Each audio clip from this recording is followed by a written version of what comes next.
Hey, what's going on? Good morning, everybody. Thanks for clicking on the video. This is David Pendleton, and congratulations for making it to the final round of the Eastern Classics Tournament. In this video, you're going to see replays that add up to a minus 18. So if you're able to execute all the shots in the video, which is hard to do, you would be sitting here with a minus 18 with all these holes as confirmed drops.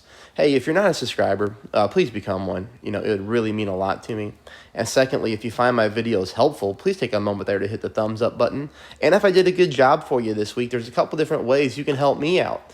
If you have the means to do so, you can become a member to the channel, or you can even, tip me as you would your favorite bartender or waiter or waitress, and make a donation to my PayPal. You can find out my PayPal info in the comments section below. And if you'd like to become a member, that is in the description to the video. All right, let's go hole number one. Now, hole number one, we're going to play 10% at max. This is going to be a pretty standard drive. Here you're going to notice I'm going with 1.5 bars of top spin, tighten ball, 1 bar of side spin to the right.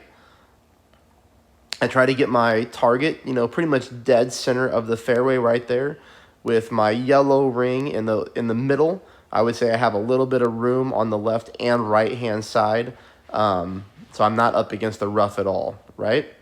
Here we make our pull. I want you to notice the overpower that I'm using is very slight overpower with a little bit of right curl. That is it. This drive was very consistent. This is exactly what we're looking for. And we get ourselves down close to the pin, and heck, you never know, you might even pick up a hole-in-one if you get lucky.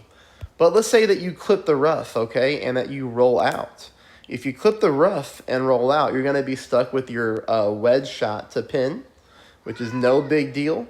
That's why I threw the replay in here to show you how it plays. It's particularly pretty easy because we're going to be getting direct tailwind, which is going to make this drop even easier.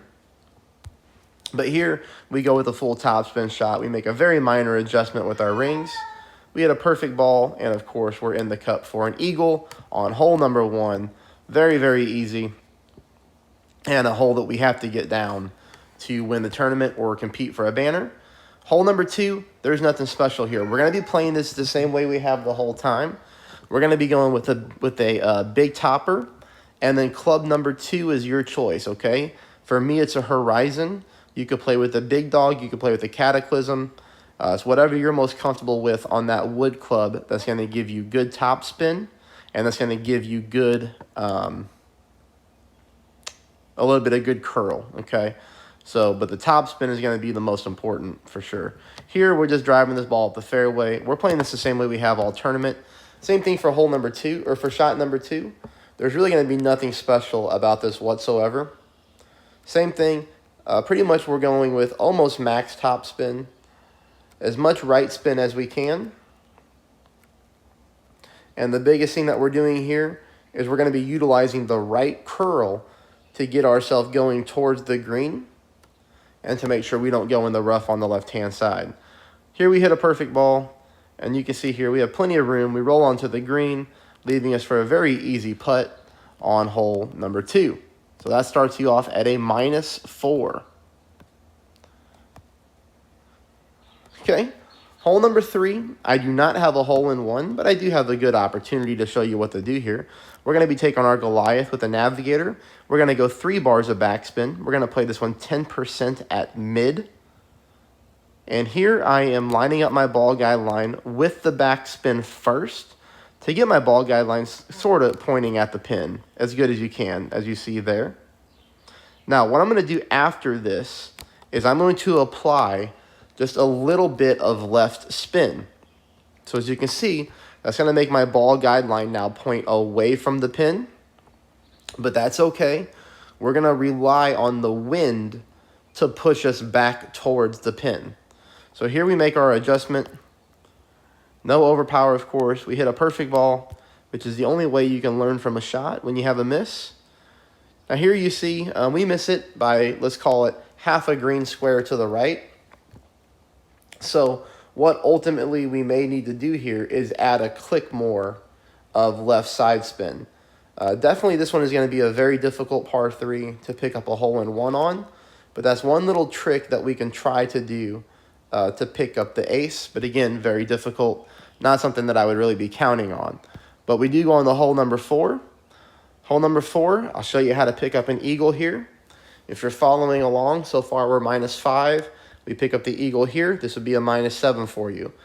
Pretty straightforward drive. Again, all we need is a katana, full top, full right side spin. As you can see here, I put my yellow ring like right there up against the rough, kind of in the corner there where that fairway has that dip. Here, I'm going with overpower until the bottom of my ball right there touches the top of the adjustment zone. And then I'm moving over for about 1/4 of a ball of curl to the right. We do hit a perfect ball, and we drive it up the fairway here for 385, leaving us for shot number 2, which is going to be played 0% at mid. What I like to do on this hole is I like to use the fringe as my landing spot. You just got to be a little bit careful with the ball guideline here as you start to apply the backspin, because sometimes the ball guideline can disappear. And of course, we definitely don't want that. But you're going to see I have a nice smooth ball guideline.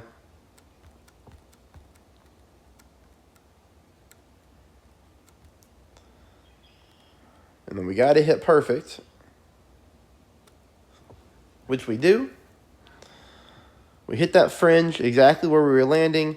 Now this ball does have a tendency, I would say, to come into the right-hand side of the hole. That's actually how I missed it on my other account with a perfect ball playing the same shot. So as you can see here with the perfect ball, even with the wind pushing from right to left, I still barely made it on the right-hand side of the cup. I think it's best if we slightly offset our shot, putting the ball guideline in the cup, but favoring the left-hand side of the hole. I know it's a little weird because the wind is also pushing that way, but I did miss an account to the right with a perfect ball and the same setup, and this ball barely made it on the right-hand side. So that would be my advice to do. Okay, here I am going to show you 2 different ways to play this hole. Now, there is a hole-in-one opportunity here, either way you play it. The first shot that I'm going to show you, you can really only execute in very low wind. I would say anything under 3, such as this replay. If you try to play this rough bump in higher wind, there is a chance that even with a perfect ball, you hit the rough, and for some reason the ball shoots out of it like a cannon, and it rolls way past the green into the top rough. But with low wind, you are able to take this shot. And for you that have money balls, you could even do like a wind resistance, 3, 4, or 5 power 2 and maybe still get away with this shot. But here the spin adjustments are easy. It's going to be 4 top, 3 right. And you're going to notice here I've got a little bit of my blue ring dipping into the sand with my red ring at the top of the fringe line. That's our reference point. Next thing here, you're going to notice that I have half of my ball right curl into the adjustment zone. So you see that target window there?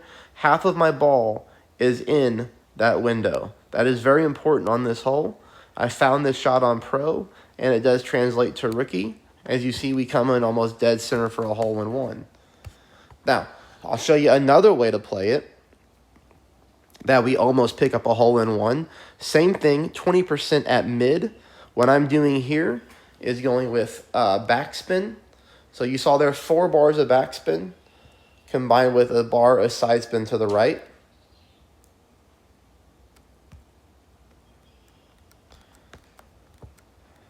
Now on this one here, we just have a little bit too much right side spin, but it's still pretty close and enough for you to tinker with. If you're somebody who wants to play conservative, that's a very good consistent shot. You can see we almost pick up the hole-in-one. I know you could easily tweak that to pick up a hole-in-one for sure. If you're somebody who says, hey man, it's the final round, I'm going to go aggressive, there's that rough bump again. But I will tell you, in higher wind, you are going to have to be ultimately careful because the ball does take off. It is very weird. Okay. Hole number 6, final round, is the only way I'm playing it. If you'd like to see other ways to play this hole, you can check out my previous videos from the qualifying round and then the opening round. But being the final round, we're definitely going the aggressive path. To me, this is the best way to play it, always has been. We're going to take a berserker here in a slight headwind. You notice here I don't have to use any overpower. We accomplish a perfect ball. And we're good to go. We get this thing onto the fairway, absolutely no problem, leaving us for shot number 2, which is so good we get to play it with a long iron. We don't even have to worry about playing it with a wood club. Now, I would pack your Guardian, okay, just in case, because if you get maybe, less yards than me on the drive, you're going to be playing it with a wood club, and that Guardian gives you ultimate backspin, which is what we would be looking for to get this ball to just sit onto the green. Of course, I'm not looking to pick up an Albatross. If this thing falls down, that would be sweet, but it's not going to. It's just going to sit there on the green, leaving us for a nice little putt to pick up our eagle. All right, so now we go into hole number 6. Hole number 6, I'll show you 2 different ways to play it again. It's going to depend on, your skill level and how aggressive you want to get. This one right here is a hole-in-one. It is played with a backbone.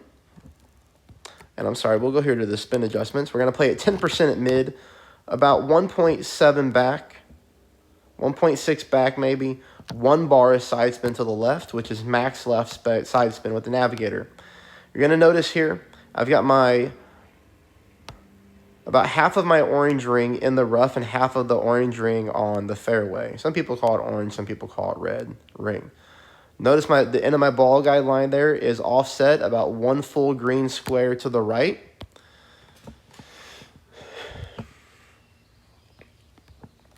Now the thing that we have to do here is we're going to have to use curl to the left to get our ball to the hole. That's why this one's going to be a little bit random. It's not going to be, an easy shot to duplicate for a hole-in-one. But you do see there, we pick it up, which is nice. We'll take it. It's a good, consistent shot. We know the elevation and the spin adjustments are very good. But again, a little bit fluky. Here's another shot that I can show you if you'd like to play a rough bump. Rough bumps are typically your best opportunity to pick up hole-in-ones. So here we're going to be using a navigator ball. The only thing that I don't like about this shot is you're going to see here I'm playing pretty close to the sand line, okay? I'm going to go with 4 bars of topspin, and then you're going to notice here the left side spin adjustment. Notice here I'm close to the sand. I'm playing on a very thin patch of rough. Ball guide line pointing to the pin. The only thing that we would, need to do here is I don't have enough topspin, even though we get very close to dropping the shot. We hit this patch of rough, we roll, and there we come up just about a quarter of a green square short, so we need to add a click more of topspin to get that ball to pin. Hole number 8, picked up eagles on both of my accounts. So if you're following along here, once we pick up the eagle, we'd be at a minus 15 through the first 8 holes. You're going to notice here, all I do is adjust 10% elevation.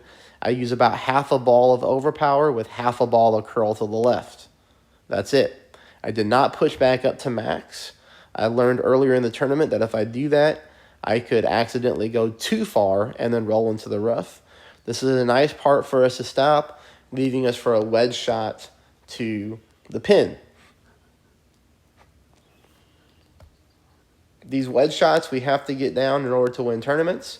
If we're going to compete for a banner in this tournament, especially if you are going to be in Tier 3 and top skill levels, you have to pick up an eagle on this hole as well, which we do.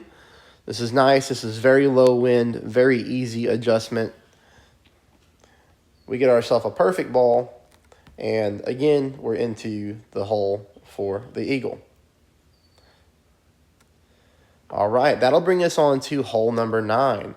Hole number 9, we're going to be using a kingmaker here just because of the headwind. We're going to make it easier. We do pick up the albatross on this hole to wrap up that minus 18 replays that I was talking about. Hey guys, please become a subscriber. Please hit the thumbs up button. And if you have the means to do so, please check out the comment section to my PayPal. Anything is much appreciated, and it really means a lot. All right, so here we're going to be going full top spin. A couple bars of side spin to the left. We're going to move our target back down towards the screen so that we can properly adjust our rings to make sure our accuracy of where we want to land is good. We're using quite a bit of overpower here combined with half a ball of curl to the left.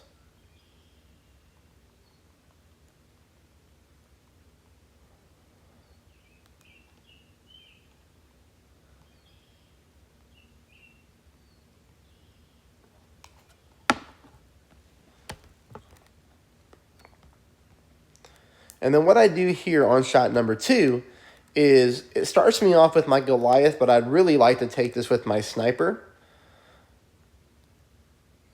So you see here that I move up until it switches to my sniper club, which we can do because we're getting headwind. So we're easily going to be able to pull our rings. I'm playing this one 20% elevation at minimum distance. And as you can see here, I'm using an offset to the right-hand side of the cup. I'm still in the cup, but I'm definitely offsetting to the right.